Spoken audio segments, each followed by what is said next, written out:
Last time I talked about how I received a job at Household International. Today I want to tell you what the job did for me. Let's face it, working is usually boring and you usually hate it, but I loved it. I don't mean that it was the perfect job. Yes, there were some frustrating times. Nobody has the perfect job. I started at Household International on September 19th, 1994. At the start, I was reading about the corporation.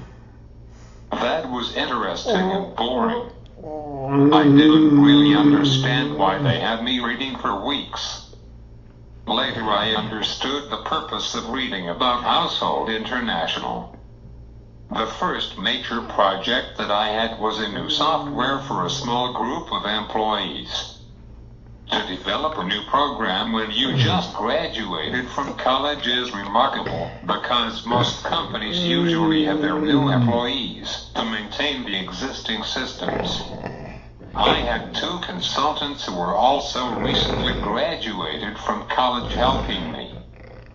The surprising thing was that the guy went to the University of Illinois too. So he and I got along great. I would say in the middle of the project, Household International was going through some cuts, so the consultants were being let go. The project manager was freaking out because he was a new project manager, so he just wanted the project to go smooth. He didn't really know that the guy and I were doing most of the work. When the consultants left, the project manager had to rely on me. Little by little, he started to see enhancements being made that he asked me to do. Seeing his confidence in me grow made me have more faith in myself as a programmer. My next big project was again a new system which was unbelievable. I was living a life that a regular programmer dreams of having.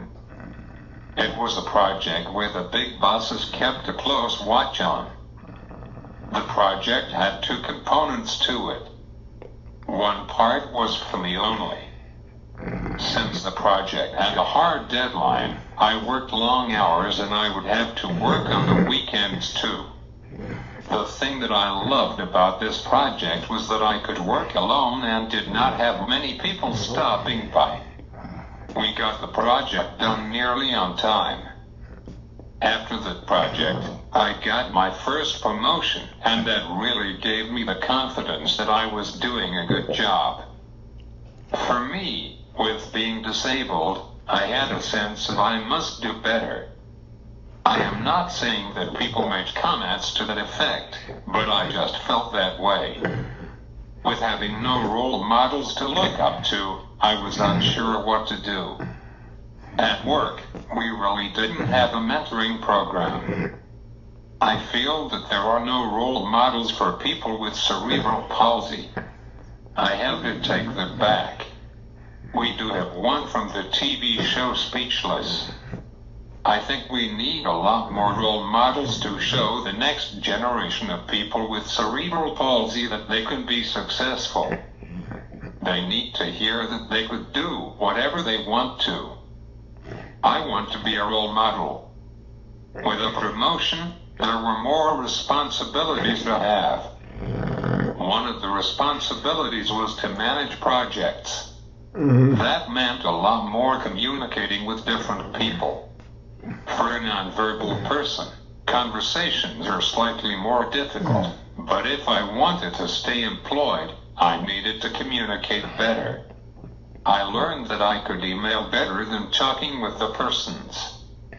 With emails, you think your writing sounds professional, but you learn it is not. That was my biggest trouble at work. That was my downfall at work. In 2002, HSBC bought out Household International, and it was a beautiful marriage for a few years, and then the housing market was starting to fall apart. HSBC was starting to say buying Household International was the worst idea ever. I think that really hurt us who were from household. During my time at work, I had a few chances of giving talks. I remember one talk was in front of the whole department. I really loved it and it felt so good. The other talk was that started me thinking about disability advocacy. HSBC had diversity groups, and I heard New York had a group of employees with disabilities. I attended a few meetings by phone naturally, and I thought Chicago needed a group like that. So I contacted the HR and learned there was another person who was thinking the same thing as me.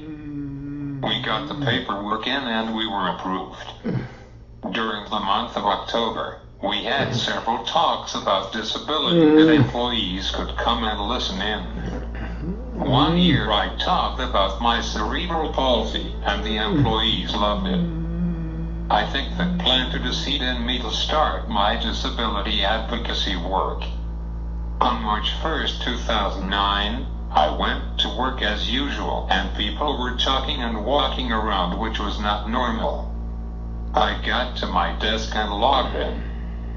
I went straight to my email, and there was an email titled "A Department Meeting in the Cafeteria at 9. So I went to the meeting and heard the worst news ever. HSBC shut down the business that we were supporting, and nobody knew what it meant for us. It didn't sound good. All day they were closing projects. By the end of the day, I had no projects. For the next 2 weeks, I had nothing to do. They usually let people go on a Tuesday. Tuesday came, and I had the sense the day would be the day, and I was right. My senior director stopped by to tell me that I would be let go and how sorry he was. They would get me when they were ready. That day they let the people who were being let go to say goodbye to other people.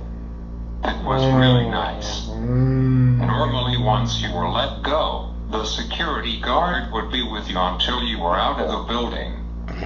Looking back at the time at work, I don't regret working for Household International and HSBC. The 14 years made me a stronger person. Yes, I miss the work and people. I say that I miss the people more because they accepted me for who I was and treated me as a regular employee. If you have cerebral palsy and have a chance to work somewhere, you will love it. It gives you a feeling of being needed. It is a great experience.